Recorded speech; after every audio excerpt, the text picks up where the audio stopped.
একটা দায়িত্ব দেওয়া হয়েছে, আমাকে জনগণের সেবা করার একটা দায়িত্ব দেওয়া হয়েছে। দেখেন, প্রত্যেকটা এমপি একটা বেতন পায়, কিন্তু বেতনটা কেন পায়? ধরেই নেওয়া হয় যে ওনাকে এই টাকাটা দেওয়া হবে ওনার সংসার পরিচালনার জন্য, আর বাকি এই টাকা দিয়ে ওনার শ্রমটাকে, ওনার সময়টাকে কেনা হবে, যেটা হুম। দিয়ে সে জনগণের সেবা করবে। তো আসলে কি এই লক্ষ্যটা সামনে নিয়ে কেউ নির্বাচন করে? এই লক্ষ্যটা সামনে নিয়ে কেউ নির্বাচনে জয়ী হয় অথবা এমপি হন?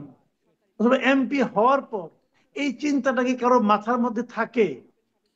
থাকে না তো। তো যে কারণে আমাদের এখানে এমপি হওয়াটা হলো একটা ব্যবসায়ে, মানে ওই যে মনে করেন একটা টেন্ডার হয়, টেন্ডারে একজনের কাজটা পায়, যিনি কাজটা পান তার যে আনন্দ, প্রাপ্তির যে আনন্দ, আমাদের এখানে এমপি হওয়াটা হলো সেই প্রাপ্তির আনন্দ। হুম। এখন সে আনন্দ থেকে যারা বঞ্চিত হয়েছেন, ওনাদের মধ্যে নানা ধরনের ক্ষোভ থাকে, এই ঘটনা ঘটে। এই ঘটনা আপনি নিশ্চিত থাকেন যে আমাদের রাজনীতি এত কিছু ঘটে গেছে এই দেশে। দেখেন, আমি বলি তো যে গত নির্বাচন যেটা হলো, আমি যদি 2008-কে মোটামুটি ধরি, সেই নির্বাচনের পরে আজকের এই নির্বাচন, এই গত 15 বছরে ধরা যাক, অথবা যে কয় বছর হলো আর কি, হুম। এই সময়ে 16 বছরে, এই সময়ে এই দেশে অনেক কিছু ঘটে গেছে। কিন্তু যে ঘটনাগুলোর থেকে আমরা শিক্ষা নিতে পারতাম, যেমন কোভিড ঘটে গেছে। কোভিড এর কারণে আমার তো তখন মনে হয়েছিল এই পৃথিবীর মানুষ বোধহয় অপরাধ করা ছেড়ে দিবে।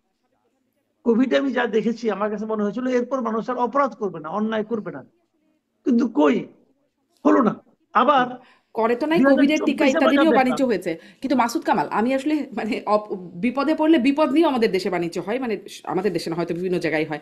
কিন্তু আমি এই প্রশ্নটা একটু বিশেষ করে করতে চাই যে এটি আমাদের সংস্কৃতি যে সারা জীবন রাজনীতি করে একবার মনোনয়ন পেতে হবে বা মনোনয়ন পাওয়াটা একটা উদ্দেশ্য থাকে, এবং তারপরে সেই মনোনয়নকে ঘিরে মান অভিমান কিছু গন্ডগোল হয়, এটাও আমাদের দেশের একটা সংস্কৃতির অংশ। কিন্তু আমরা 24-এ যেমন দেখলাম, যখন আমি দামি নির্বাচনটা হলো, তখন আওয়ামী লীগের নিজেদের মধ্যে একটা বেশ ভালো মারামারি হলো। তার আগে যে স্থানীয় নির্বাচনটা হলো, নৌকা প্রতীকে যারা পেলেন, প্রতীক পেলেন বা প্রতীক পেলেন আওয়ামী লীগের মধ্যে একটা বেশ ভালোই মারামারি হলো।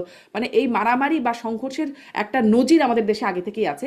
বেশ বেড়েছিল সেটা যখন শুধু আওয়ামী লীগ নির্বাচন করলো, নিজেদের মধ্যে নির্বাচন হলো তখন। মানে এখন আভাসটা কি মনে হচ্ছে বিএনপির মধ্যে এত বছর না পেয়ে বা এত বছর অপেক্ষা করার পরে সেই মাত্রায় সহিংস হতে যাচ্ছে, নাকি তার চেয়ে বেশি, নাকি অপেক্ষাকৃত কম? কিরকম পরিস্থিতি হতে যাচ্ছে বলে মনে করেন? দেখেন, বিএনপি থেকে তখন যে মারামারিটা হয়েছে, যে তাদের ধারণা ছিল যে মনোনয়ন পাওয়া মানেই এমপি হওয়া। হুম, হুম। এইবার কিন্তু বাস্তবতা ওরকম না। কিন্তু আনফরচুনেটলি বিএনপি এটা বুঝতে পারছে না। বিএনপির অনেক প্রার্থীরাই এবং বিএনপির অনেক সেন্ট্রাল লিডারকেও আমার কাছে মনে হয়েছে তাদের কথাবার্তায় শুনে, তারা ধরেই নিয়েছে নির্বাচনটা হয়ে গেলেই, মানে ফেব্রুয়ারির অর্ধেকটা পার হয়ে গেলেই, যেহেতু ফেব্রুয়ারির কবে হবে আমরা জানি না, তারা বলে ফেব্রুয়ারির প্রথমার্ধে, ধরলাম ফেব্রুয়ারির দ্বিতীয়ার্ধে পা রাখার সঙ্গে সঙ্গে এদেশে বিএনপি সরকার প্রতিষ্ঠা হয়ে যাবে, এরকম বিএনপির সবাই কিন্তু ধরেই নিয়েছে। তো যদি এই কারণে তাদের মধ্যে ওইটাই যে মনোনয়ন পাওয়া মানেই আমি নির্বাচিত হয়ে গেছি, এই ধারণার কারণেই তাদের মধ্যে মনোনয়ন না পাওয়ার বেদনাটা তীব্র হয়ে যাচ্ছে এবং অনেক সময় তারা উন্মত্ত হয়ে যাচ্ছে। এটা হলো মারামারির মূল কারণ। কিন্তু আমি বিএনপির লোকদেরকে বলবো, যারা মনোনয়ন পেয়ে এরকম লাফালাফি শুরু করেছে, তাদেরকে বলবো, ভাই একটু আস্তে যান।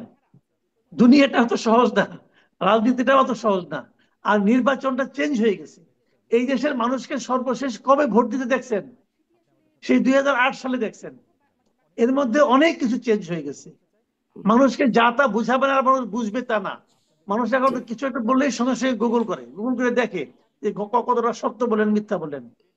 মানুষ জি। এখন এগুলো আপনার বুঝে কাজে। পরামর্শ, আপনার পরামর্শ যদিও ধারণা করি খুব বেশি শুনবেন না, যে ধীরে চলেন আস্তে চলেন, সেগুলো খুব একটা শুনবেন বলে মনে হয় না। তারপরে ধন্যবাদ পরামর্শের জন্য। আমি ব্যারিস্টার আসাদুজ্জামান ফয়েদ, আপনার কাছ থেকে আসলে পরিস্থিতি কেমন, সামনে কোন দিকে যাচ্ছে, এখনো তো আরো মনোনয়ন বাকি আছে? ধন্যবাদ। বাংলাদেশের রাজনীতিতে তো এটা আসলে আশ্চর্য হবার মতো তেমন কিছু না আর কি। যদিও এটা প্রত্যাশিত না, কাম্য না, কিন্তু আমরা তো ছোটবেলা থেকে অথবা মাসুদ কামাল ভাইরা আরো লম্বা সময় থেকে আমরা এগুলোই দেখে বড় হয়েছি। এবং আপনি তো শুধু চট্টগ্রামের ঘটনা বললেন, আমি আরেকটা ঘটনা আজকে বললাম, সেটা হচ্ছে রাজশাহীতে যিনি মনোনয়ন পেয়েছেন এবং যিনি পান নাই, তার সমর্থিত এক ইউনিয়ন পরিষদের চেয়ারম্যানের দিঘিতে বিষ ঢেলে দিয়েছেন, 2 কোটি টাকার মাছ মেরে ফেলেছেন। এখন প্রশ্ন হচ্ছে এরা কিন্তু সবাই একই দলের লোক কিন্তু, হুম, মানে তাহলে প্রশ্ন হচ্ছে যদি আপনি একই দলের আরেকজনের ব্যাপারে যদি এই লেভেলের হস্টিলিটি থাকে, সহিংসতা, ঘৃণা, বিদ্বেষ, তাহলে অন্য দলের প্রতি আসলে কি করতে পারবেন? মাঝখানে কতগুলো ভিডিও দেখলাম যে জামাতের মহিলা সদস্যদেরকে লাঠি দিয়ে পিটাইতেছে বিএনপির লোকজন। এখন প্রশ্ন হচ্ছে জামাতের রাজনীতিকে আপনি অপছন্দ করতে পারেন, আপনি তাকে ভোটের অযোগ্য মনে করতে পারেন, আপনি কখনো তাকে ভোট দিবেন না, এগুলো সব ন্যায্য গণতন্ত্রে। কিন্তু একজন নাগরিক, তারা তো দিন শেষে এই দেশের নাগরিক, তাকে আপনি প্রকাশ্য দিবালোকে লাঠি দিয়ে তো পিটাইতে পারেন না। এবং এই দলগুলো মিলে তো আপনারা একসাথে আন্দোলন করছেন গত বছর, এবং অনেকগুলো বছর ধরে একসাথে সরকার গঠন করছেন, ক্ষমতায় ছিলেন, সবই তো করছেন। তো হুট করে এই, এবং বাংলাদেশের কালচারে যেটা হচ্ছে দেখবেন, আমরা যারা রাজনীতি করেছি, লম্বা সময় ছাত্র রাজনীতি করেছি, ছেলেরা ছেলেরা মারামারি করে। সাধারণত কোনো দলই মেয়েদের গায়ে কেউ হাত দেয় না। এটা আমরা পলিটিক্সে সবসময় কিন্তু প্র্যাকটিস করেছি। এবং এই জন্য দেখবেন যে মেয়েদেরকে সবসময় ফ্রন্টে রাখা হইতো মিছিলগুলোতে। তো এবং মারামারির সময় দেখা যাইতো যে ওদেরকে ধাক্কা দিয়ে একদিকে ফেলে দিয়ে তারপরে ছেলেরা মারামারি করতো। তো সেইখানে মেয়েদের প্রোগ্রামে গিয়ে তারপরে পিটাইতেছে, বাঁশ দিয়ে, তাও দেখলাম বাঁশ দিয়ে পিটাইতেছে। দোকানে ঢুকছে পালায়া, আপনার দোকানে, শাড়ির দোকানে, ওখানে গিয়েও আপনার পিটাইতেছে। তো এইটা তো সার্টেনলি খুবই দুঃখজনক। এর আগে তো ভায়োলেন্স দেখলাম আপনার এই যে চিটাগং এ, ঢাকা চিটাগং হাইওয়ে, ঢাকা ভাঙার হাইওয়েতে, বিভিন্ন জায়গাতে। তো এইটার অ্যাড্রেস করবার কয়েকটা দিক আর কি। একটা দিক হচ্ছে যে মনোনয়ন বিষয়টাকে গণতান্ত্রিক করা জরুরি আর কি। যেমন আপনি যেখানে আছেন, মামদানি আজকে নিউ ইয়র্কে মেয়র হয়েছে। মামদানি কিন্তু জনগণের ভোটে জেতার আগে দলের সদস্যদের ভোটে তাকে জিততে হয়েছে প্রার্থী হওয়ার জন্য দলের। হুম, তো এইখানে দেখেন আমাদের মনোনয়ন প্রসেসটা হচ্ছে যে একজন ব্যক্তি, সর্বোচ্চ ধরেন বিএনপির স্ট্যান্ডিং কমিটি, সবাই মিলে মূলত সিদ্ধান্ত নেয় যে আসলে কে নমিনেশন পাচ্ছে পাবে না। আমাদের আরপিওর গঠনতন্ত্র, আরপিওর যে প্রভিশন আছে, সেখানেও কিন্তু বলা আছে যে স্থানীয় সদস্যদের ভোটে নির্বাচিত হবে, প্রসেস ফলো করে হচ্ছে কিনা সেটা মেনটেন করবার একটা শর্ত দেয়া আছে। কিন্তু বাংলাদেশের বড় দলগুলো সেই প্র্যাকটিসটা আসলে কখনো করে নাই। জি, ব্যারিস্টার ফুয়াদ, আপনি কি বলতে পারবেন, যেহেতু আপনার যোগাযোগ আছে, এই কথাবার্তা হয়, বিএনপিরও সিনিয়র নেতাদের সাথে কথাবার্তা হয় আপনাদের, মানে এই মনোনয়ন প্রক্রিয়াটা কিভাবে হলো, কোথা থেকে ঠিক হলো, মানে অনেক তো 300 আসনের প্রার্থী, কিভাবে এই জিনিসটা ঠিক হলো? আম, আমরা এর আগেও শুনেছি, এবারও এমনকি অভিযোগ উঠেছে, মানে অভিযোগ উঠেছে বলতে কি, রাজনৈতিক দলগুলো, জামাতি যেমন বলেছে যে মনোনয়ন বাণিজ্য করতে চায় বলে পিআর মানতে চাচ্ছে না বিএনপি, এরকম কোনো মনোনয়ন বাণিজ্যের খবর কি হয়েছে, জেনেছেন? দেখেন, এগুলো তো রাজনৈতিক বক্তব্য, আমরাও দেই, এসব কথা বলি, কিন্তু এক্স্যাক্টলি অভিযোগ করবার জন্য যে লেভেলের এভিডেন্স দরকার, সেটা তো আসলে ভিজিবল না এভিডেন্স। এগুলো ধরেন অফ দ্য রেকর্ড অনেক কথাবার্তা বলা যায়, অনেকে এসে এই ধরনের কথাবার্তা বলেন, কে কাকে কত দিয়েছেন, ম্যানেজ করতেছেন, কে কোথায় তদবির করতেছেন, এগুলো কিন্তু, এগুলো আপনি তো মানে পত্রিকাতে অথবা কোথাও না আসা পর্যন্ত আপনি তো পাবলিক রেকর্ড ওয়াইজ আপনি এগুলো বলতে পারেন না। কিন্তু অফ দ্য রেকর্ড এই বিএনপি, আলোচনাগুলো হয়েছে, শুনেছেন? দেখেন এটা মানে কোন জায়গা থেকে কতদূর পর্যন্ত যায় সেটা তো বলার সুযোগ নাই, বাট কোনো না কোনো লেভেলে তো এগুলোর লেনদেন হচ্ছে সার্টেনলি। কিন্তু দেখা যাচ্ছে যিনি নিচ্ছেন না তারও বদনাম হচ্ছে। দেখা গেছে যে অনেকেই বিএনপির সিনিয়র লিডারশিপকে হয়তো বলছেন যে এটা ওইখানে গেছে, কিন্তু আসলে ব্রিফকেসটা ওইদিকে আশেপাশেও যায় নাই। এটা ভিতরের চাঁদাবাজরা মিলে নিজেরা নিজেরা ভাগ বাটোয়ারা করে নিয়ে গেছে আর কি। সেরকম হতে পারে। বিএনপির গঠনতন্ত্র মোতাবেক তাদের স্ট্যান্ডিং কমিটি হচ্ছে তাদের ইলেকশন বোর্ড, এটা হচ্ছে তাদের প্রসেস আর কি। তো প্রসেসটা তারা ওইভাবেই ফলো করেছে। গভর্নিং আপনার মনোনয়ন বোর্ড তো লম্বা সময় মিটিং করেছে, এবং একাধিকবার মিটিং করেছে।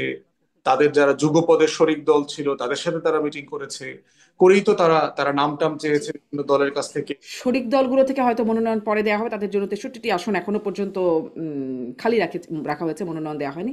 সেই জায়গাটিতে নিশ্চয়ই কথা বলো, খুবই গুরুত্বপূর্ণ একটা আলোচনার জায়গা। কিন্তু মাসুদ কামালের কাছে আমি শুধু এই বিষয়টা শুনতে চাই যে এই মনোনয়ন দেবার আগে আমরা দেখেছিলাম তারেক রহমান খুব আবেগীভাবে অনুরোধ করেছিলেন ঐক্যবদ্ধ থাকতে, তার মায়ের কথা বলে, যে মা এতদিন মানে সাফার করেছেন অনেক, সেই বিষয়গুলো বলে বেশ আবেগী, নেতাকর্মীরা আবেগী হলেন। কিন্তু সেটির তো বাস্তবায়ন আসলে হলো না, সেই মারামারি সহিংসতা হয়েই যাচ্ছে। তাহলে মানে কদিন ধরে না, একদম শুরু থেকেই রাজনৈতিক দলগুলো, বিশেষ করে মানে বিএনপি বিরোধী রাজনৈতিক দলগুলো বা প্রতিপক্ষ রাজনৈতিক দল যারা আছে তারা বলছিল যে, বা গণমাধ্যমে আসছিল যে এখনই যেভাবে চাঁদাবাজি দখলবাজি সেগুলো যেগুলো দেখা যাচ্ছে, তাহলে নির্বাচিত হলে কি হবে। এখন সেই চাঁদাবাজি দখলবাজি আলোচনায় নাই, কিন্তু এখন যেটি এরকম নির্বাচনের আগেই এরকম সহিংসতা যদি দেখা যায়, তাহলে নির্বাচন হবে কিনা, নির্বাচন হলে কি হবে, এই প্রশ্নটা কি বিএনপিকে পেছনে ফেলে দিচ্ছে কিনা বা দৌড়ে একটু টেনে ধরছে কিনা? দেখেন, এখন পর্যন্ত আজকে দুদিন হলো, দুদিনে যে মারামারি খুব বেশি ঘটনা ঘটেছে তা কিন্তু না। হুম, আপনি কিন্তু খুব বেশি উদাহরণ দিতে পারবেন না। হুম, আর একটা জায়গায় দেখলাম যে ভাঙা আপনার মহাসড়ক, ওটাখানে আগুন টাগুন দিয়ে তারা ই করেছে, আপনার মানে একজন প্রার্থীর ব্যাপারে তার বিরোধিতা করেছে, সেটা স্থগিত করা হয়েছে। এবং এই মনোনয়নটা, ওইটা একটা ঘটনা। আর চিটাগাংয়ের ঘটনা যেটা ঘটলো, আর ফুয়াদ ভাই যে ঘটনাটা বললেন যে ওই যে আপনার রাজশাহীতে যে মার্চের দেওয়া, ঘটনা কিন্তু এই দুই তিনটাই। কাজেই 300 আসন অথবা 263টা আসনের মধ্যে আহ, মানে খুব বেশি না দুই আমার তিনটা কাছে না, এছাড়াও বিভিন্ন জায়গায় এত এই মাত্রায় না হলেও অবরোধ করা, সড়ক অবরোধ না, করা, টায়ার এখন জ্বালানো, অতটা মানে হচ্ছে না। মানুষের এটা ভোগান্তি হচ্ছে। আরেকটু সময় লাগবে, আরো কটা দিন যাক, তাহলে আপনি বুঝতে পারবেন। কিন্তু ওই যে হুম, বললাম যে আঞ্চলিক ভাবে যদি একটা এলাকায় যদি মনে করেন আপনার 10 জন প্রার্থী থাকে, মানে 10 জনই মনে করে সে যোগ্য প্রার্থী, তো সেই যোগ্যতাটাকে মাপবে কে? মাপার যে প্রক্রিয়াটা, এই প্রক্রিয়াটা কিন্তু ট্রান্সপারেন্ট না। মাপার প্রক্রিয়া যদি ট্রান্সপারেন্ট হতো, যে কথাটা নাকি ফৌজ ভাই বললেন, যে যদি ওদের দলীয় কোনো হতো, ভোট হতো, দলীয় সমর্থকরা যদি ভোট দিয়ে বলতো যে আমার এলাকায় উনি প্রার্থী হতে পারবেন, অতটুকু গণতান্ত্রিক তো আমাদের দেশের দলগুলো হয় নাই এখন পর্যন্ত। আমরা তো দেখি নাই। আমরা প্রত্যাশা করি ওরকম হোক, যে কোনো একটা এলাকায় কে সবচেয়ে ভালো হবে, এটা ওই দলের লোকজন যারা আছে তারাই নির্ধারণ করুক। কিন্তু সেরকম তো হয় নাই। আমরা বরং দেখি যে ওই যে বলেন যে আপনার স্ট্যান্ডিং কমিটি, ওই স্ট্যান্ডিং কমিটি 5-6 জন লোক বসেন, যে কথাটা আছে 7-8 জন বোধহয় আছেন এখন, তারা বসেন এবং তাদের কাছে কিন্তু নানা ধরনের চিরকুট আসে, তাদের কাছে তদবির আসে। হয়তো কেউ একজন বলে যে উনি খুব ভালো হবে, তাকে দিয়ে দিচ্ছে। তো এই যে প্রক্রিয়াটা, এই প্রক্রিয়াটা ভালো না। এই প্রক্রিয়াটা ভালো না, এই প্রক্রিয়াটাকে আমি পছন্দ করি না। আমি কালকেই তো সোশ্যাল মিডিয়ায় এক ভদ্রলোকের একটা স্ট্যাটাস দেখলাম। উনি জানালেন যে আপনার উনি সিলেটে পড়তেন ইউনিভার্সিটিতে, ওই সিলেটে একটা ছেলে জাহাঙ্গীর নাকি একটা ছেলে, সে এই পুরো 15টা বছর বিএনপির হয়ে সে কিভাবে মানে দৌড়ের উপর ছিল, অত্যাচারিত ছিল এবং মানে জেল খেটেছে। কিন্তু আমি যখনই ফোন করতাম তার ফ্যামিলিতে জানতাম সে জেলখানায় আছে। এই যে ত্যাগী একটা লোক, সে কি মনোনয়ন পেয়েছে? পায়নি তো। সে তো দলের জন্য ত্যাগ করেছে, তাই না? সে তো হুম, মনোনয়ন পায় নাই।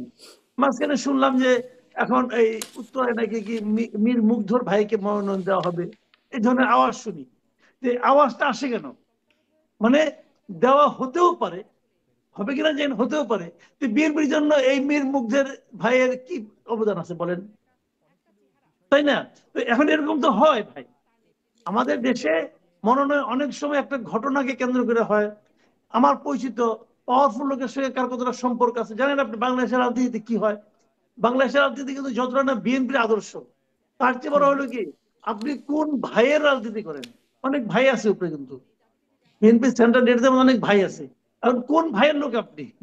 ওই ধরেন, ওই স্ট্যান্ডিং কমিটিতে যদি 7 জন লোক থাকে ধরা যাক, এই 7 জন লোকের একজন যদি আপনার প্রতি এমনি প্রভাবিত হয়ে যায়, আপনাকে সে ভালোবেসে পালায়, তাহলে সে আপনার কথা বলবে। এবং ভালোবাসা তো সংক্রমিত। সে আরো 2 জনকে বলবে, ভাই আপনি একটু ভালোবাসেন, তো সেও হুম, হুম। ভালোবাসলো। আপনি বললেন যে সেই আপনার টাকা আমি ভালোবাসার জন্য ভালোবাসবো। কোনো লেনদেন হয় কিনা এই প্রশ্নটা আমি করছিলাম। আপনি কি কিছু জানেন যে মনোনয়ন আচ্ছা, বাণিজ্যের কোনো খবর কি পেয়েছেন? না, লেনদেনের খবরটা আমি আসলে এখন পর্যন্ত এভাবে পাই নাই। যেমন 2018-তে পেয়েছিলাম। জি, দুই জি। হাজার আঠারোতে পেয়েছিলাম মানে কি, ওটা হয়তো আমার ধারণা এখন ওটা হয়তো ছড়ানো হয়েছিল। পুরো জিনিসটাকে আসলে একটু মানে মন্দ করে দেখানোর জন্য আমার মনে হয় খুব ইন্টেনশনালি পরিকল্পিত ভাবে এটাকে ছড়ানো হয়েছিল 2018-তে, এটা আমার ধারণা। আর কারণ আমার সঙ্গে 2 একজন প্রার্থীরও কথা হয়েছিল ওই সময়, তো আমি যে মাত্রায় শুনেছি সেই মাত্রার কথা আমি শুনিনি আর কি।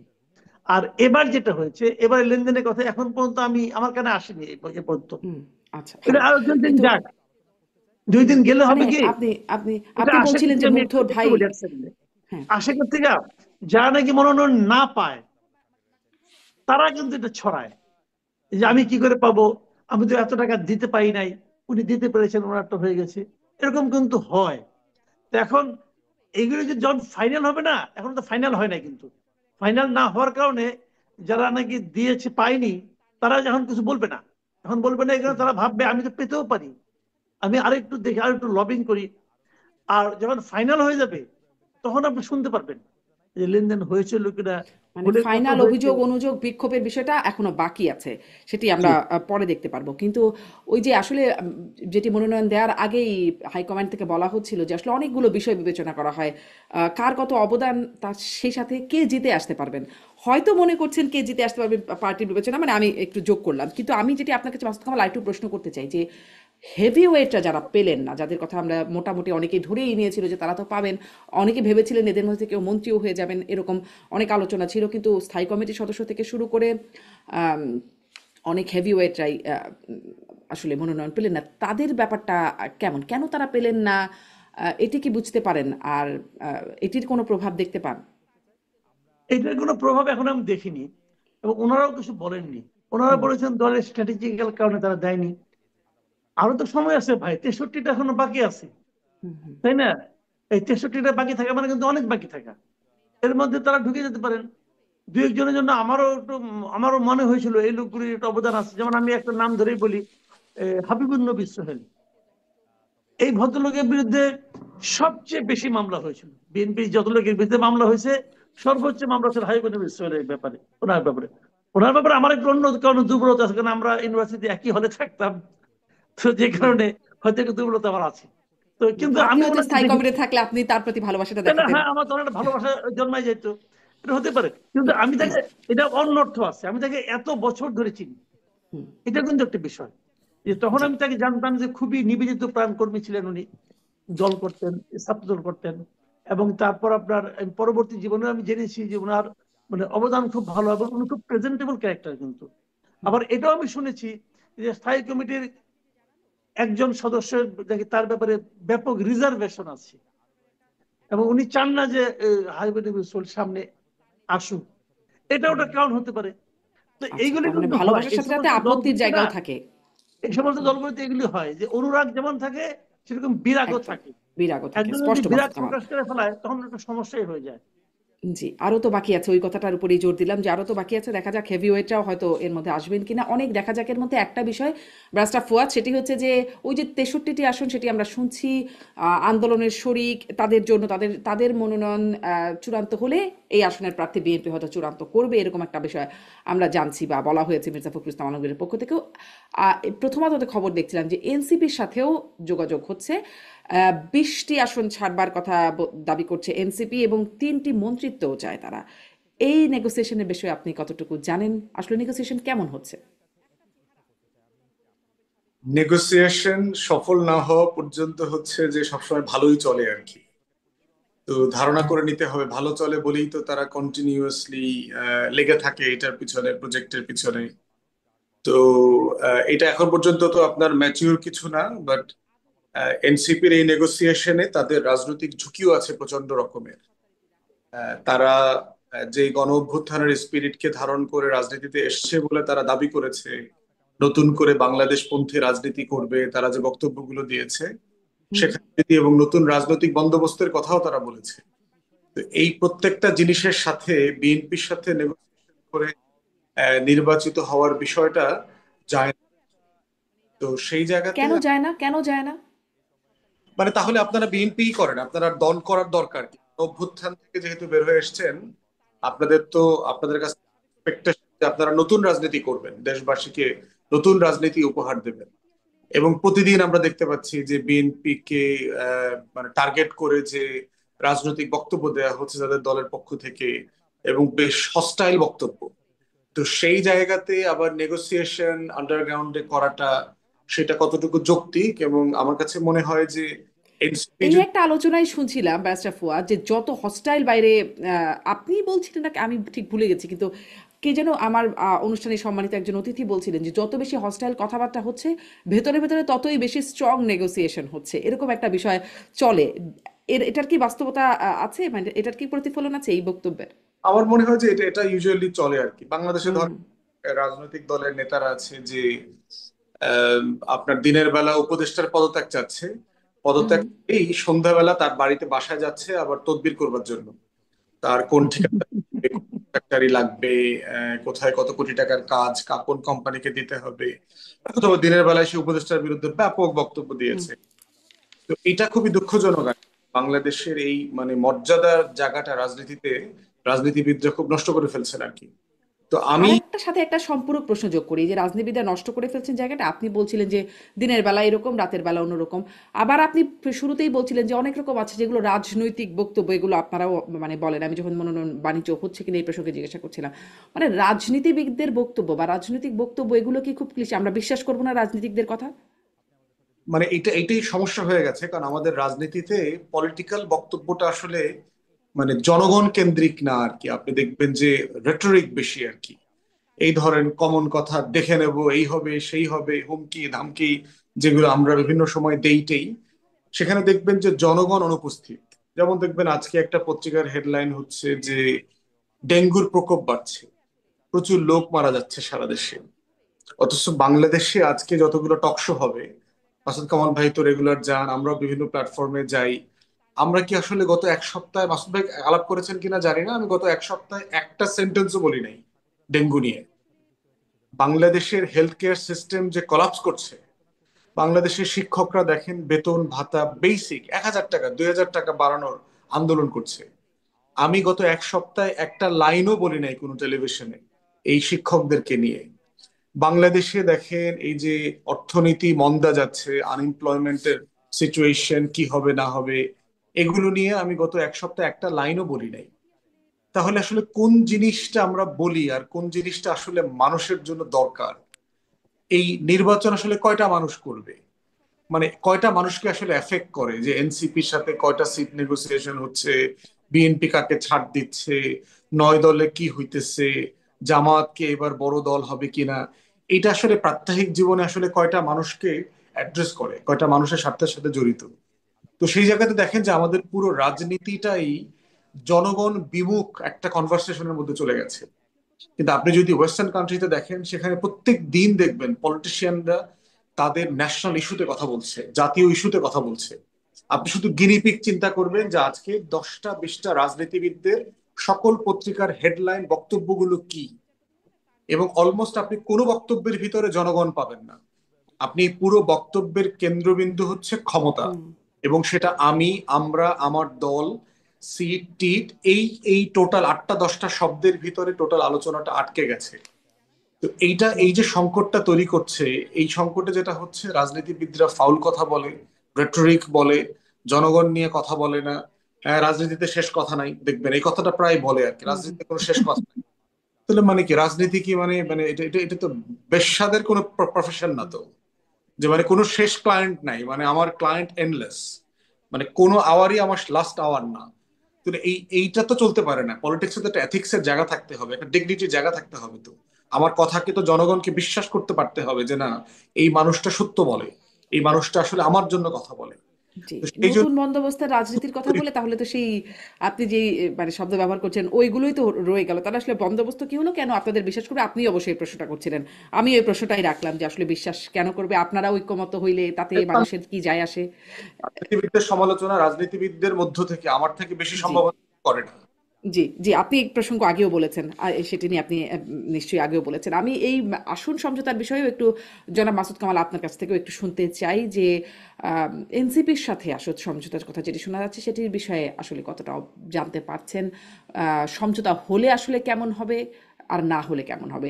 আমরা জানতে পারছি বিএনপি কোনোভাবেই চাচ্ছে না জামায়াতের সাথে এনসিপির কোনো রকম জোট হোক। একটা জিনিস কি, যে এই যে নিউজটা আজকে যেটা প্রথম আলোতে নিউজটা প্রথম করেছিল, যে 20টা আসলে সমঝোতা, তারা বলছে 20টা এমপি চাচ্ছে, 3জন মন্ত্রী চাচ্ছে, এই ধরনের একটা নিউজ আজকে প্রথম আলোতে ছাপা হয়েছে। আমি প্রথম আলোকে বাংলাদেশের মানে প্রধান দৈনিক মনে করি। আমি যখন কোনো একটা নিউজ নিয়ে, যখন নাকি আমার সন্দেহ হয়, দ্বিধা হয় যেটা আসলে কি তাই ঘটেছে, তো আমি সঙ্গে সঙ্গে প্রথম আলো চেক করি। এখন আমার সমস্যা হয়েছে কি, ভাই আমি তো নিজেও সাংবাদিকতা করেছি দীর্ঘদিন, এখনো করি, এখনো ফ্রিল্যান্সিং করি। তো আমি আবার আমার মতো করে বোঝার চেষ্টা করি যে আসলে তারা কি লিখলো। প্রথম আলোর এই রিপোর্টটা আমার কাছে রিপোর্টই মনে হয় নাই। আমি খুব বিস্মিত হয়েছি যে এই ধরনের একটা রিপোর্ট তারা কি করে ছাপলো। মানে আমার কাছে এটা গ্রহণযোগ্য না এই রিপোর্ট। আমি যদি নিউজ এডিটর হতাম আমার হাত দিয়ে এই রিপোর্ট আমি ছাপতাম না।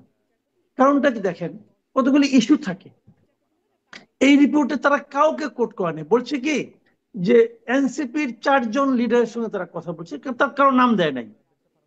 এবং বিএনপির এই সংক্রান্ত যারা দায়িত্বে আছেন সেরকম 2-1জন লিডারের সঙ্গে তারা কথা বলছেন, এখানেও কোনো নাম নাই, নাম কিন্তু নাই। এখন নাম ছাড়া উনি আবার ফিগারটা বলছেন 20টা আসন, 3জন মন্ত্রী, অমুক তমুক হাবি যাবি, এটা তারা চায়। এখন এটা নিয়ে আবার একদম শেষে যে রিপোর্টটার একজন ব্যক্তিকে, একজন যুগ্ম আহ্বায়ক নাকি এরকম একটা ভদ্রলোক মহিলা, মহিলা, ওনার সঙ্গে আলাপ করেছেন, উনি অস্বীকার করেছেন যে না এই ধরনের কোনো কিছু আমরা করছি না। তাহলে একজন লোককে যাকে আপনি কোর্ট করতে পারলেন উনি অস্বীকার করলেন, আর বায়বীয় কিছু ব্যক্তির কথা আপনি বললেন যারা এগুলো বলেছে, সেটা আপনি হেডলাইন করলেন। ভাই এটা জার্নালিজম না। মতিউর রহমান সাহেবের প্রতি আমার পূর্ণ শ্রদ্ধা রেখে বলছি, this is not journalism. Speculation আর জার্নালিজম এক জিনিস না ভাই। এই রিপোর্টটা আপনি একদমই আপনার এই পত্রিকার সঙ্গে যায় না। এটা আমি এই পত্রিকা অনেক উপরে তুললাম না একটু আগে, আমি এই পত্রিকার কাছ থেকে এই ধরনের রিপোর্ট আশা করি না, এটা যায় না, পরিষ্কার কথা। নাসিরুদ্দিন পাটোয়ারি আজকে কি বলছেন আমার কাছে খুব ভালো লাগছে। এই নাসিরুদ্দিন পাটোয়ারি কিছু কিছু কথা আমি আগে হাস্যরস করতাম, মানে বিরক্ত হইতাম, কিন্তু আজকে তার কথা আমার খুবই ভালো লাগছে। সে বলছে যে মতিউর রহমান সাহেব পরামর্শ দিচ্ছে যে হয় সাংবাদিকতা করেন আর তাহলে রাজনীতি করেন। যদি রাজনীতি করতে চান তাহলে আমাদের কাছে আসেন, আমরা আপনাকে নমিনেশন দেব। আমি মনে করি যারা মতিউর রহমান গত কয়েক বছরের মধ্যে তাকে নিয়ে কিন্তু সাবেক যে ছিলেন যে সরকার প্রধান হাসিনা অনেক কথা বলছে, শেখ হাসিনা অনেক কথা বলছেন, অনেক অপমানসূচক কথা বলছেন। ওইগুলো যদি যতটুকু অপমানিত হওয়ার কথা, অপমানিত হওয়ার কথা নয়, বরং ওনার জন্য সম্মানই বয়ে এনেছিল। এইটা যদি অপমানিত হওয়া উচিত না, ওনার নিজেকে জিজ্ঞাসা করে এটা আমি কি করলাম। দেখ এটা গুলো এক ধরনের কথা, কাজে এই স্পেকুলেশনটাকে আমি গুরুত্ব দেই না, এই ফিগারটাকে আমি গুরুত্ব দেই না। এখন আপনার অন্য প্রসঙ্গে আসি যে যদি এ ধরনের কিছু হয়ে থাকে, মনে করেন আসন ভাগাভাগি, বাংলাদেশের রাজনীতিটা দেখা যায় যে নির্বাচন এসে গেলে আপনার রাজনৈতিক মতাদর্শের কোনো মিল না থাকলেও আসন ভাগাভাগির একটা প্রবণতা আমরা এর আগেও দেখেছি। তারা এটাকে বলে নির্বাচন কেন্দ্রিক জোট। এটা হতে পারে, এটা আমি অস্বীকার করি না, এটা এটা হতেই পারে।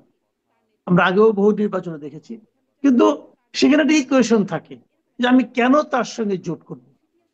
যদি আমি দেখি যেমন 2000 আপনার 1996 নির্বাচনে বিএনপি কিন্তু হেরে গেছে, এবং বিএনপির অনেক আসনে তারা 400-500 ভোটের জন্য হারছে। কিন্তু ওই নির্বাচনে কিন্তু জামাতে ইসলাম আওয়ামী লীগের সঙ্গে ছিল, মানে বিএনপির সঙ্গে ছিল না। এবং জামাতের ভোটের কারণে বিএনপি এত মানে তার বিশাল পরাজয় হয়েছিল। একই জিনিস দেখা গেছে 2001 সালে, মানে বিএনপির প্রাপ্ত ভোটের চেয়ে কিন্তু আওয়ামী লীগের ভোট মোটেই কম না, একই রকম ভোট। একজনের 41 দশমিক কত, আরেকজনের 41 দশমিক, মানে ওই দশমিকের পার্থক্য কিন্তু। সেখানে বিএনপি পাইছে 192 না 93টা। কেমনে পাইলো? ওই যে 100-200 ভোট জামাতের কাছ থেকে পাইছে, ওইটা পাই তারা। কিন্তু যদি এরকম ইস্যু হয় তাহলে জোট কিন্তু ইম্পর্টেন্ট, খুবই গুরুত্বপূর্ণ। কিন্তু এই এনসিপির কি সারা দেশে সে ধরনের কোনো সক্ষমতা আছে? নেই। তাহলে কেন এনসিপির সবাই কোনো এনসিপি কে সক্ষমতা নেই। টানতে চাইছে? জি, এনসিপি কে তাহলে সবাই কেন টানতে চাইছে? মানে বিএনপিও চাইছে, এনসিপি কে জামাতের কেউ টানতে চাইছে এটা কে বললো আপনাকে? যে বলছে ওই রিপোর্টটা তোকে আমি একটু আগে বললাম, ওটা কোনো রিপোর্টই হয় নাই।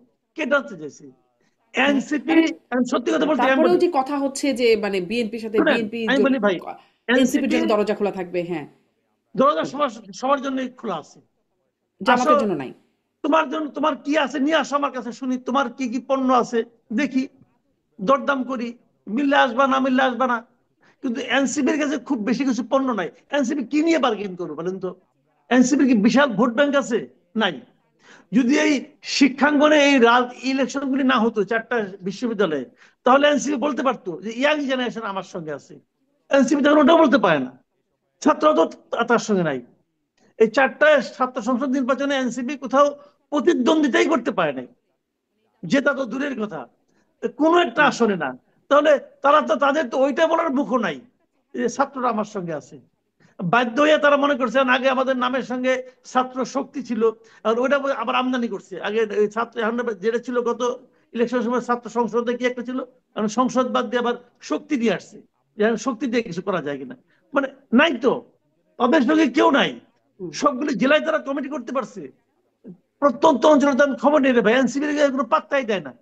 তো সেই এনসিপি বরঞ্চ কি হয়েছে, বরঞ্চ এনসিপির একটা সম্ভাবনাময় দল নষ্ট হয়ে গেছে তাদের কতিপয় নেতার কথাবার্তা এবং জীবন আচরণের কারণে। সেইটা একটা বোঝার মতো। বিএনপি কেন এই বোঝা কাঁধে নেবে, কেন নিবে? বিএনপির জন্য এনসিপি মানে আপনার মিনিমাম মাইলেজ অ্যাড করতে পারবে না, মিনিমাম না। আমি একটু আমি একটু ব্যারিস্টার ফুয়াদের বক্তব্য এখানে নেই যে এনসিপির আসলে পাত্তাই নাই বা মিনিমাম অ্যাড করতে পারবে না, মাসুদ কামালের পর্যবেক্ষণ শুনছিলেন। আপনি কি মনে করেন আসলে এনসিপি মাঠে ঘাটে তাদের প্রভাব কতটা, বা মানে তরুণদের মধ্যে তাদের প্রভাব কতটা, সেটার হয়তো একটা বিশ্লেষণ হতে পারে, কিন্তু সরকার যে তাদেরকে খুব গুরুত্বপূর্ণ মনে করে, এমনকি গণমাধ্যমেও গুরুত্বের সাথে বিবেচিত হয়, এটা আমরা দেখতে পাচ্ছি। এখন এই অবস্থায় এসে জোট যদি করে, কার সাথে জোট করলে তার প্রভাব কেমন হতে পারে বলে রাজনীতিক এবং রাজনীতির বিশ্লেষক হিসাবেও আপনি মনে করেন? দেখেন, এনসিপি কে সব পক্ষই চাচ্ছে তার দিকে টানার জন্য, এটা এটা আমি নিজে জানি আর কি। আমি প্রথম হলো আচ্ছা, ভোটের ব্যাপারে যদি ক্রেডিবিলিটি সমস্যাও থাকে, ওইটা আমি জানি আসলে অ্যাটলিস্ট। কেন চাচ্ছে? এটা চাচ্ছে হচ্ছে এনসিপির একটা ব্র্যান্ড ভ্যালু আছে। ব্র্যান্ড ভ্যালু হচ্ছে তার গণ অভ্যুত্থানের লেজিটিমেসি সে ক্যারি করে। হুম। যে গত বছরে এতবার একটা মুভমেন্ট হয়ে গেছে, এই গণ আন্দোলনে তার একটা লেজিটিমেসি ক্রিয়েট হয়েছে। এবং দ্বিতীয়ত হলো তরুণদের রিপ্রেজেন্টেশন, যে ধরে নেওয়া হচ্ছে যে একটা বিশাল তরুণ জনগোষ্ঠীকে তারা রিপ্রেজেন্ট করে। এখন কিন্তু সেটা যে করে না, মাসুদ কামাল তো ওই ছাত্র সংসদ মানে ছাত্র ডাকসু জাকসু চাকসু এই নির্বাচনগুলোর ওইটা উদাহরণ দিয়ে বললেন।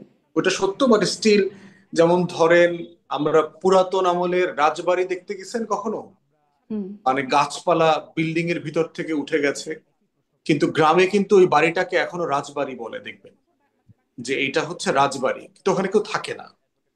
এই জন্য হচ্ছে যে আপনি তার তার ক্রেডিবিলিটি কতটুকু, তার জেতার সক্ষমতা কতটুকু, তার লোকজনের চরিত্র কতটুকু ভালো, সেটা নিয়ে আপনি প্রশ্ন যেমন তুলতে পারবেন, বাট এটাও সত্য যে তারাই গণ অভ্যুত্থানের ফেস। গত বছর যা যা হয়ে গেছে, ওটাই তারা সেই রাজবাড়ির একটা সম্মান খেতাব তারা হোল্ড করে আর কি। তো সেই সে সম্মান দিয়ে ভোটে জিততে পারবে, মানে ভোটে লাভ হবে? জায়গাটা হলো ডিফারেন্ট কোয়েশ্চেন। যে আপনার আমার অনেক পরিচিতি, যেমন ধরেন মাসুদ কামাল ভাইকে অনেক মানুষ চেনে সারা দেশে, প্রচুর টকশো করে। এখন মাসুদ ভাইকে যদি কলাবাগান রোডের আসনে দাঁড় করায় দেন, মাসুদ ভাই তো জামানত বাজেয়াপ্ত হবে কি, তাই না? মাসুদ ভাই, বেয়াদবি করলাম না তো? অবধারিত, অবধারিত। অবশ্যই আর কি। এখন প্রশ্ন হচ্ছে যে আমরা যারা এখনো নির্বাচন করি নাই, আমাদের কনস্টিটিউয়েন্সি নাই, আমাদের নতুন দল, এই চ্যালেঞ্জ গুলো আমাদের আমাদের আমাদের সামনে সবার আছে। এবং দেখবেন আমার অনেকগুলো তো কমন সমালোচনা আছে, তার ভিতর একটা সমালোচনা হচ্ছে যে এই এই টাকলার তো মেম্বার হওয়ারই ভোট নাই। আপনি দেখবেন আমার আমার মন্তব্য, একটা কমন মন্তব্য দেখবেন একটা, যে এই টাকলার তো মেম্বারই হইতে পারবে না। তো কথা তো সত্য টেকনিক্যালি, কারণ আমি তো আসলে কোনো কিছু হইনি, তো এখন পর্যন্ত নির্বাচিত তো কিছু হইনি, আমি শুধু দলে নির্বাচিত হয়েছি। তো সেই জায়গাতে কনস্টিটিউয়েন্সির ভ্যালু ক্রিয়েট করবে নির্বাচনের পরে। কিন্তু ওই জায়গাটা তারা একটা ভ্যালু ক্রিয়েট করেছে, যেটা বোধ করছে যে ডানে বামে যে কোনো বলয় তারা থাকলে ওই ফিগার হেডের একটা বেনিফিট তারা পাবে।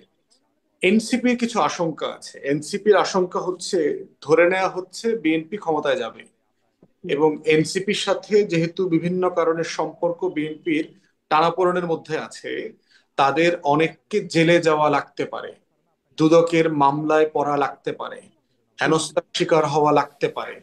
হুম। এবং দ্বিতীয় একটা ভয় হচ্ছে যে ডিপ স্টেট যারা আছে বাংলাদেশে, সোনার বাংলায়, এরকম ডিপ স্টেটের সাথেও এনসিপির সম্পর্ক ভালো না। তো দেখা যাবে যে ওই বাস্তবতাগুলোতে তারা বিভিন্ন রকম প্রতিহিংসার শিকার হতে পারে। তো সেক্ষেত্রে এনসিপি ভেবে থাকতে পারে যে আমি যদি বিএনপি বলয়ে থাকি, ক্ষমতার বলয়ে থাকি কোনো না কোনো ফর্মে, তাহলে অ্যাটলিস্ট এই আশঙ্কাটা থাকবে না যে আমার। তাহলে কি এটা হচ্ছে এনসিপির সেফ এক্সিট খোঁজার প্রক্রিয়া? ওয়েল, আপনি এটা সেফ এক্সিট বলেন, এটা মানে রাজনীতিতে টিকে থাকার কৌশল বলেন, এবং এটা যৌক্তিক, মানে এই জায়গাটা কোনো অন্যায় জিনিস না, এরকম ভাবাটা এটা ঠিক আছে পলিটিক্সে। মানে এই এনসিপি যেমন উপদেষ্টাদের বিরুদ্ধে অভিযোগ করে যে যারা ক্ষমতায় যাবে তাদের সাথে লবিং করছে, মানে এই কথাটা তো একটু একটু মিলে যায় যে তাদেরও যেমন মানে দুদকের মামলা বা আপনি যেটি বলছেন যে এই সমস্যাগুলো পড়তে পারে, তার জন্য তাদেরও এই এই বাংলাদেশের তো এটা আছে, যেমন ধরেন আমাকে আপনাকে পছন্দ করে না, মাসুদ কামাল ভাইয়ের ইনকাম ট্যাক্সের ফাইল নিয়ে টান দিল, খুদাই ধরেন একটা চিঠি পাঠায় দিল, মাসুদ ভাই আপনি গত 17 বছরে এত টাকা ইনকাম করছেন, আপনি ট্যাক্স দেন নাই, আর বলে দিল, মানে আপনি ধরেন সত্যি সব প্রমাণিত হবে, but হেনস্থা তো আপনারা করতে পারবে আর কি। তো সেই জায়গায় এই ভয়টা তাদের মধ্যে কাজ করে থাকতে পারে কারো কারো মধ্যে। তো সেই ক্ষেত্রে বোধ করছে সেফ এক্সিটের জায়গা হচ্ছে বিএনপির বলয়ে থাকা। এনসিপির ভিতরে একটা অংশ আছে যারা চায় যে, যেহেতু বিএনপি বিভিন্ন কারণে বড় দল এবং আমরা নতুন রাজনৈতিক বন্দোবস্তের কথা বলেছি, অতএব কোনো না কোনো ফর্মে আমাদের বিএনপি থেকে আলাদা থাকতে হবে, আলাদা থাকার মধ্য দিয়ে আমরা আসলে নতুন কিছু করতে পারবো, এবং এই আলাদা ইন্ডিপেন্ডেন্ট থাকার মধ্য দিয়ে আমার রাজনীতিটা দাঁড়াবে, এটা এনসিপির ভিতরে একটা আলাপ আছে। আচ্ছা, ডিপ স্টেট কাদের সাথে এনসিপির সম্পর্ক খারাপ? হ্যাঁ, ডিপ স্টেটের সাথে সম্পর্ক খারাপ বলছিলেন, কাদের সাথে আসলে সম্পর্কটা খারাপ, মানে ডিপ স্টেটের কাদের সাথে, কারা তারা? ধরেন আপনার আমলাতন্ত্রের সাথে হতে পারে, সশস্ত্র বাহিনীর লিডারশিপ কোন অংশের সাথে হতে পারে, গোয়েন্দা সংস্থাদের সাথে হতে পারে, যে কোনো অংশের সাথে হতে পারে। আপনাদের সাথে সাথে সম্পর্ক ভালো? জানি না তো কেউ, মানে আমরা ধরেন এত গুরুত্ব, আপনারা ঝামেলায় পড়বেন না কোনো? মানে আমি তো বদার্ড না আর কি, আমি তো সিম্পলি পলিটিক্স করতেছি আর কি, আমি এটা নিয়ে চিন্তিত না আর কি, আমি পলিটিক্স আচ্ছা, পলিটিক্যাল প্রসেসের মধ্য দিয়ে। মানে আপনি বা আপনারা চিন্তিত না, এনসিপি কেন চিন্তিত? এনসিপির সাথে একটু বেশি খারাপ? না, এনসিপি ধরেন তো, তা ওই যে বললাম যে আমার তো ব্র্যান্ড তো ছোট, আমার আমার তো টাক মাথা, আমার তো মাসুদ ভাইয়ের মতো মানে চুল ভরা না তো। হুম হুম যদি আপনি একটা চিরুনি গিফট করতে চান, এটা কি আপনি এবি পার্টির অফিসে পাঠাবেন না কলা বাগানে পাঠাবেন? আপনি হুম কলা বাগানে পাঠাবেন, কারণ এটার তো একটা প্রোডাক্টিভিটি থাকতে হবে, ইউটিলিটি থাকতে হবে। হুম হুম সেই জায়গাতে আপনার ওই ভয়গুলো কাজ করছে। আবার এনসিপির ভিতরে একটা জনগোষ্ঠী আছে যে বিএনপি ছাড়া বাইরের কোনো বলয়ের সাথে জোটে যাওয়া যায় কিনা ভোটের জায়গাতে। সেটা ধরেন জামাত অনেক ট্রাস্টেবল পার্টনার, এখানে বিদ্রোহী প্রার্থী হওয়ার সম্ভাবনা কম, জামাত লজিস্টিক্যাল সাপোর্ট যেটা আস্থার সাথে দিতে পারবে সেটা অন্য কোনো দল থেকে তারা পাবে না, এবং তারা দায়িত্ব নিয়ে তাদেরকে জিতায় নিয়ে হুম, আসতে পারবে, এরকম বাস্তবতা আছে। তাহলে এই তিনটা জি। অপশনের ভিতরে মানে তাদের মধ্যেই কিন্তু এই তিন ধরনের নেতা আছে, তারা এই তিন ধরনের বলয়ের ভিতরে একটা টানাপোড়েন আছে। জি, এবং আমি আপনার কাছে একদম এই এই বিশ্লেষণটা আরেকটু, মানে বিশ্লেষণ না, তথ্যটা আপনার কাছে জানতে চাইবো, বিশ্লেষণ আমি মাসুদ কামালের কাছে জানতে চাইবো যে এই বিষয়টাও আপনারা নিশ্চয়ই আলোচনাও করেছেন। দুজন উপদেষ্টা বিএনপি থেকে নির্বাচন করতে পারেন এইরকম একটা বিষয় আছে, এবং বিএনপি ওই লক্ষ্মীপুর ১ এবং ঢাকা ১০ যেই দুই এখানে আসিফ মাহমুদ আর মাহফুজ আলম নির্বাচন করতে পারেন বলে একটা সম্ভাবনা বা ধারণা পাওয়া যাচ্ছে, সেটা খালিও রেখেছে। এইটার সত্যের মানে এই তথ্যের কি একটু সত্যতা আছে? আপনার সব পক্ষের যোগাযোগ কি বলে? দেখেন, আমার কাছে মনে হইতেছে এটা যতটা না আন্ডারস্ট্যান্ডিং এর মাধ্যমে হচ্ছে, ততটা হচ্ছে এটা আসলে বিএনপির পলিটিক্যাল টোপ, মানে সে জায়গাগুলো খালি রেখে আপনাকে একটা বার্তা দিল আর কি, যে আমরা এটা মানে ইনভাইটেশনটা ওপেন আছে আর কি, এখন আপনি নেগোসিয়েশন করতে আসবেন কিনা আর কি সেই জায়গাটাতে।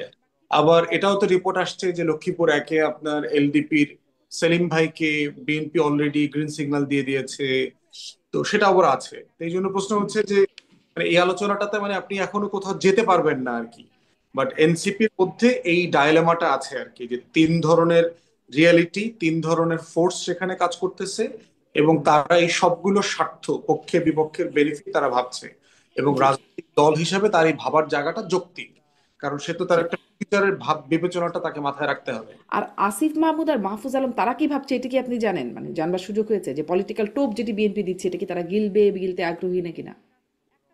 এটা তো টকশোতে আপনাকে তাদের দুজনকে ইনভাইট করতে হবে, ইনভাইট করে করতে হবে যে যে তারা আসলে। তো হয়তো আর সরাসরি বলবেন না যে আমরা টোপ গিলার জন্য বসে আছি বা আমরা টোপ গিলবো না, কিন্তু আপনার মানে যোগাযোগ জানাশোনা, তাদের সাথে কথা বলা হয়, সেখান থেকে জানতে আছে আপনাদের তো, আপনার তো বিশেষ করে এদের সাথে একটা যোগাযোগ আছে। মাননীয় উপদেষ্টাদের সাথে তো আমরা রাষ্ট্র নিয়ে সরকার নিয়ে কথা বলি, তাদের হুম। সাথে আমাদের জনগণের সাপেক্ষে দাবি দেওয়া নিয়ে কথা বলি, আমরা তো রাজনীতি নিয়ে কথা বলি এনসিপির লোকদের সাথে আর কি, এনসিপি নেতৃবৃন্দের সাথে আর কি, আচ্ছা, উপদেষ্টা তার মানে দলীয় রাজনীতি নিয়ে কথা বলা যায় না। জি, জি। অনেক ধন্যবাদ ব্যারিস্টার ফুয়াদ। আমি মাসুদ কামাল আপনার কাছ থেকে একটু জানতে চাই, টোপ বিএনপির, এটি কি বিএনপির টোপ? উপদেষ্টারা এই বিষয়ে কি ভাবছেন? আপনার কি বিশ্লেষণ? শুনেন, আমার বিশ্লেষণ হলো কি, যে দুই উপদেষ্টার কথা আপনি বললেন তাদের আমি নির্বাচন করার কোনো সুযোগ দেখি না। স্ট্রেট ওয়েতে আমার এটা মূল বক্তব্য, আমি কোনো সুযোগ দেখি না। এটা সুযোগ তারা নির্বাচন করলে এই সরকারের নিরপেক্ষতা ক্ষুণ্ণ হবে, এবং অলরেডি হচ্ছে। যতটুকু হয়ে গেছে আরো বাড়বে। এটা ওই মানে ওই পক্ষপাতিত্ব, মানে পক্ষপাত দুষ্টতা আরো বাড়বে আমি মনে করি। কারণ সরকারের কেউ যদি নির্বাচনে আসে তাহলে এই নির্বাচন ওই সরকারের পক্ষে করা উচিত না, এটা নৈতিকভাবে উচিত না। এবং সেই কারণে আমি এটাও মনে করি নাহিদ ইসলামেরও এই কারণে নির্বাচন করা উচিত না। উনি তো এই সরকারের পার্ট ছিলেন, এখন নেই, তাতে কি আছে? আপনি ওই সময় কাজ করে নিছেন, যে আপনি এটা করতে পারেন না, আপনার উচিত হবে না নির্বাচন করাটা। তাহলে এই সরকারের নিরপেক্ষতা আমি মনে করি ক্ষুণ্ণ হবে। এগুলো একটা বিষয়। আর দ্বিতীয় একটা বিষয় আমি আবার আগেও বলেছি, যে বিএনপির যে পলিটিক্স, বিএনপির যারা ভোটার, তাদের মাধ্যমে জিতে আসার জন্য এই এনসিপির কাউকে নেওয়া তাদের জন্য কোনো বাড়তি মাইলেজ দেবে না, স্ট্রেট হতে দেবে না। দেখেন, এগুলি কোনো কতগুলি বিষয় আছে আমি বলি আপনাকে। ওই যে বলে না যে রাজনীতিতে কোনো শেষ কথা নাই, ওগুলো মাঠের বক্তৃতা দিয়েছি, এগুলো তারা বলে এক ধরনের আত্মতৃপ্তি পায়, অথবা আত্মতৃপ্তি অথবা আত্মসন্তুষ্টি বলতে পারেন আপনি, অথবা আত্মপক্ষ সমর্থনের একটা খোরা অজুহাত হতে পারে। মানুষ কিন্তু শুনে ফেলে। মানুষ যখন শুনে আপনি কি বলছেন, এখন আপনি যখন কথা বলা হয় না যে কথা এবং তীর একবার বলে ফেললে আর ফেরত আনা যায় না। তো এই যেমন আজকে নাসিরুদ্দিন পাটোয়ারি বলে ফেললেন যে আমরা এরকম কিচ্ছু করছি না, মতি ভাইকে নিয়ে উনি হাসি ঠাট্টাও করলেন, সবই করলেন। এখন যদি পরে প্রমাণিত হয় যে আসলেই তারা এরকম চেয়েছে, যদি পরে প্রমাণিত হয় তারা এই ধরনের আঘাত করছে, তখন কিন্তু আবার উল্টোটা মতিউর রহমান বলবেন। তখন আবার আমি বলবো যে আপনি কি রাজনীতি করেন, এক একবার এক এক কথা কন, ওই যে তাই না? শেষ কথা বলে কিছু নাই, তখন হ্যাঁ, তারা এটা কাজে বলবে। এইগুলি আসলে ঠিক না। এগুলি বলার সময় খেয়াল করা উচিত আমি কি বলছি। এবং এটা আপনি ভুলে যাবেন। আমরা কিন্তু অনেক সময় কিন্তু বানাই বানাই অনেক কথা বলি, যে বলে সে ভুলে যায়, কিন্তু যে শোনে সে কিন্তু ভুলে না। সে কিন্তু ধরে ফেলে, এই ভাই আপনি তো এই কথা বলেন না, আগে তো এই অন্য কথা বলছেন, এখন এটা বলতেছেন কেন? যদি বলতে না পারে মনে মনে সিদ্ধান্ত নেয় যে এই লোকটা একটা বাটপার, এখন এরকম হওয়ার কিন্তু তার আশঙ্কার মধ্যে পড়ে যাবে এখন। তো এই জন্য আপনার ওনাদের আমি যেটা মনে করি পার্সোনালি, যেমন আসিফ মাহমুদ সজীব ভুঁইয়া, আমি অনেক চিন্তা করলাম ওই দিন যে উনি মানে যদি তাকে যদি নিয়ে আসে বিএনপি, তাকে বিএনপি যখন প্রজেক্ট করবে, যে তাকে যখন জনগণের সামনে উপস্থাপন করবে, তার পক্ষে কি বলবে? গত 1.5 বছরে আসিফ মাহমুদ সজীব ভুঁইয়া কি কি অর্জন করেছেন, কি কি কাজ করেছেন, যা দিয়ে বলা যায় যে এই লোকটা খুবই অসাধারণ একজন সম্ভাবনাময় প্রতিভাশালী ব্যক্তি একজন। কি বলবে আমি কিন্তু খুঁজে পাচ্ছি না। বুলেট নিয়ে বিদেশ যাওয়া এটা বলবে, নিজের এলাকায় অতিরিক্ত বরাদ্দ নেওয়া এটা বলবে, এটা কি বলবেটা কি? মেয়রকে নির্বাচন করতে না দেওয়া, শপথ দিতে না দেওয়া, এটা বলবে কোনটা?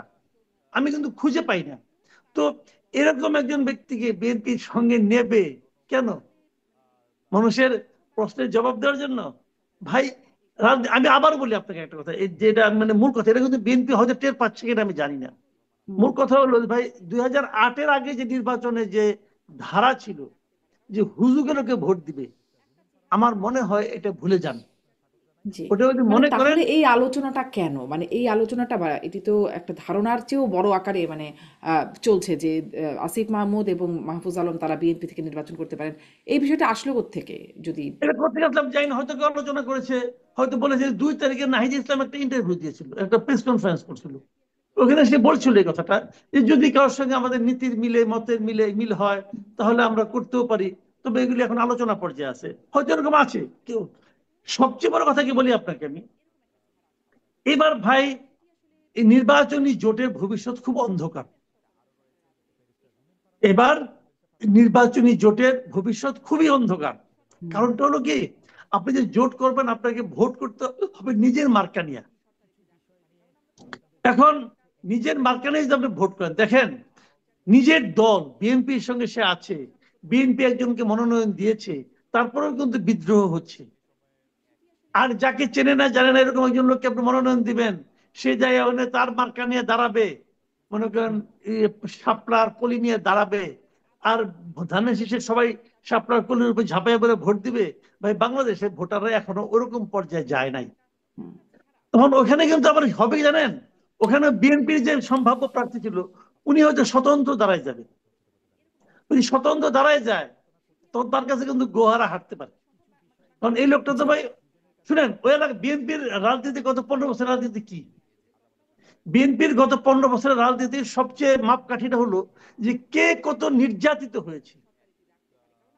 এবং লোকে তো বলবে যে নির্যাতিত আমি হয়েছি, ওকে, ও তো এখানে আসে না, ও তো আগে ছাত্রলীগ করতো, ছাত্রলীগের লোকে ছিল, এখন আসছে ই করে। যেমন আমি ধরেন পঞ্চগড়ের উদাহরণটা আমি বলি, পঞ্চগড়ে এখানে সাথী সাধারণ দাঁড়াইছে, সে তো ছাত্রলীগ করতো আগে, করতো না? এখন সে হুম ছাত্রলীগ, এখন সে এখানে এসে পড়ছে। এখন সে ওখানকার যারা লোকজন আছে, যারা নাকি বিএনপি যারা নির্যাতিত, ওরা কি তখন তো তাকে দেখছে, সে তো ছাত্রলীগের বড় বড় নেতাদের নিয়ে তার এলাকাতেও গেছে। মানুষ কি সহজে ভুলে যাবো? মানুষের মন কি ব্ল্যাকবোর্ড নাকি যে আপনি ডাস্টার দিয়ে বুঝে বলালেন? এত সহজ না রে ভাই, এই যে থেকে যাবে জি এগুলো। এই যে এটা সহজ হবে না, আমি মনে করি এবারের নির্বাচনে, জোটের নির্বাচনের ভোট মানে সহজ হবে না যারা জোটে থেকে আসবে। জি, আপনি বলেছেন যে সেটার ভবিষ্যৎ অন্ধকার। আমি শেষ মানে আমরা যখন নির্বাচনের আগে মনোনয়ন, জোট ইত্যাদি নিয়ে এত কথা বলছি, নির্বাচনের আগে গণভোট সেই বিষয়টাও আলোচনায় আছে এবং সরকারের পক্ষ থেকে 1 সপ্তাহের আলটিমেটাম, যদিও আলটিমেটাম শব্দটি আসিফ নজরুল নিচ্ছেন না, তিনি বলছেন আহ্বান জানানো হয়েছে 1 সপ্তাহের মধ্যে যে রাজনৈতিক দলরা তাদের মধ্যে আলোচনা করে ঐক্যবদ্ধ হয়ে একটা প্রস্তাব দেবে এবং তাছাড়া সরকার 1 সপ্তাহ পরে তার নিজের সিদ্ধান্ত নিয়ে নেবে। আমি দেখছিলাম যে মানে আপনারা আলোচনার একটা প্রস্তাব নিয়েছেন, 2 দিন পার হয়ে গেছে, এখন আলোচনার একটা উদ্যোগ কেবল আপনারা 9টি দল, আপনারা এনসিপি সহ ব্যারিস্টার ফওয়াদ, আপনাকে জিজ্ঞাসা করছি যে একটা উদ্যোগ নিলেন, এটার কি কোনো ভবিষ্যৎ আছে? মানে আলোচনা করে কিছু হবে? আপনারা আর কিছু করতে পারবেন 1 সপ্তাহের মধ্যে, মানে আর 5 দিন, 5 দিনের মধ্যে? না, একটা বিষয় হচ্ছে যে আপনার কথা তো বলতে হবে। যেমন ধরেন আমরা আপনারা মাসুদ ভাইরা প্রতিদিন হাউকাউ করতেছি না বিভিন্ন জায়গায় গিয়ে গিয়ে, মানে মাসুদ ভাই হয়তো চা কফি খাওয়ার কিছু ইয়ে পায় টায় আর কি। তো তাছাড়া মানে আমরা তো কোনো কিছুর সমাধান করতে পারি না, কিন্তু তারপরও পলিটিক্যাল পার্টির একটা ন্যাশনাল অব্লিগেশন থাকে যে একটা ইস্যু আসছে, এটাকে আমরা আলোচনা করে একটা কাছাকাছি জায়গায় নিতে পারি কিনা। এবং এর আগে অনেকগুলো ইস্যুতে কিন্তু আমরা সফল হয়েছি। বড় বড় দলগুলোর ভিতরে যে দূরত্ব কমানোর কাজ, এরপরে হচ্ছে সঠিক জায়গাতে একটু স্যাক্রিফাইস করার ব্যাপার, সব হুম পক্ষ যেন একটু স্যাক্রিফাইস করে, এগুলো কথা বলে আসলে লাভ হয়। বিভিন্ন সময় আমরা দেখেছি ঐকমত্য কমিশনেও আমরা সাইড লাইনে বহুবার বসেছি, বিভিন্ন দলের সাথে নেগোশিয়েট করবার হুম চেষ্টা হুম। করছি যে আপনি একটু ছাড় দেন, আপনি একটু কিন্তু এই ছাড়। 5 দিনে কিছু হবে? না, একটা বিষয় হচ্ছে যে কথা তো বলা দরকার, মানে হোক বা না হোক, মানে কথা বললে যেটা হবে পরবর্তীতে দূরত্বটা কমে যাবে আর কি। মানে এটা রিয়াকশনটা কমে যাবে অ্যাটলিস্ট, যে সবাই কিন্তু চেষ্টা। মানে হলো দূরত্ব কমলো, কিন্তু 7 দিনের মধ্যে আপনারা মানে সমন্বিতভাবে একটা প্রস্তাব দিতে না পারলে সরকার তাদের মানে অবস্থান জানিয়ে দেবে বা সিদ্ধান্ত জানিয়ে দেবে, সেটাই কি হতে যাচ্ছে? সরকার তাদের সিদ্ধান্ত জানিয়ে দেবে? সরকার ধরেন সরকার নিজেও যেটার অংশ না এটা আমি মনে করি না। আমার মনে হয় যে সরকারের পক্ষ থেকেও ব্যাক এন্ডে বিভিন্ন অ্যাডভাইজার বিভিন্ন দলের সাথে কথা বলছেন, একটা অ্যাগ্রিড ফর্মুলাতে কোথায় আসা যায়, কোথাতে একটু স্যাক্রিফাইস করা যায়, কনসেনসাসে আসা যায়, সেই ব্যাপারে চেষ্টা করবে সরকার। ইউনুস সরকারের যে টেন্ডেন্সি দেখেছি যে ডিসাইসিভলি কোনো কিছু চাপিয়ে দেবে, এই ধরনের টেন্ডেন্সি এখন পর্যন্ত দেখি নাই। তো সেই জায়গাতে আমার বোধ হয় যে সরকারও আলোচনা করছে এবং আলোচনা করে একটা কনসেনসাসে আসবে, এবং এই আসার জায়গাতে আমরাও আমাদের জায়গা থেকে কথা বলছি, সবগুলো হুম। দলের সাথে বসছি। ধরুন কনসেনসাসে আসলো না, কারণ 8 মাসে হয় নাই, 8 মাসে বরং যেটি মাহমুদুর রহমান মান্না বলছেন গন্ডগোল, সেই গন্ডগোলটা পাকিয়ে গেছে আরো এই 8 মাসে। এই 7 দিনে যদি না হয় তাহলে গণভোটের ভবিষ্যৎ কি? আর গণভোট মানে ঠিক মতো সেখানে নিয়ে সমাধান না আসতে পারলে আপনারা নির্বাচনের ভবিষ্যৎ কি? একটা বিষয় হলো জাতীয় নির্বাচন ফেব্রুয়ারি মাসে হচ্ছে, এই ব্যাপারে আমার গণভোট হোক বা না হোক। হ্যাঁ, গণভোট কবে হচ্ছে না হচ্ছে এইটার ব্যাপারে যাই হোক বা না হোক, জাতীয় নির্বাচন ফেব্রুয়ারিতে হবে, এই ব্যাপারে আমার কাছে কোনো সন্দেহ নাই। পুরো রাষ্ট্রযন্ত্র নির্বাচনমুখী হয়ে গেছে।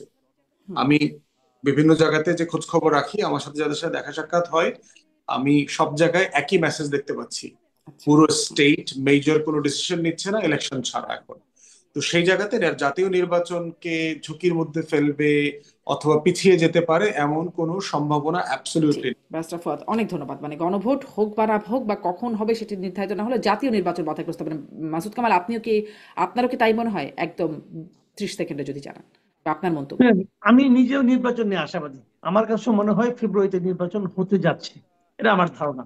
আর এখন যেটা হচ্ছে 7 দিনে যে আলটিমেটামটা, না এটা আমি বলি, এটা আসলে পলিটিক্যাল পার্টিগুলিকে 7 দিন দেয় নাই, ওনারা নিজেরাও এই সুযোগে 7 দিন নিয়েছেন।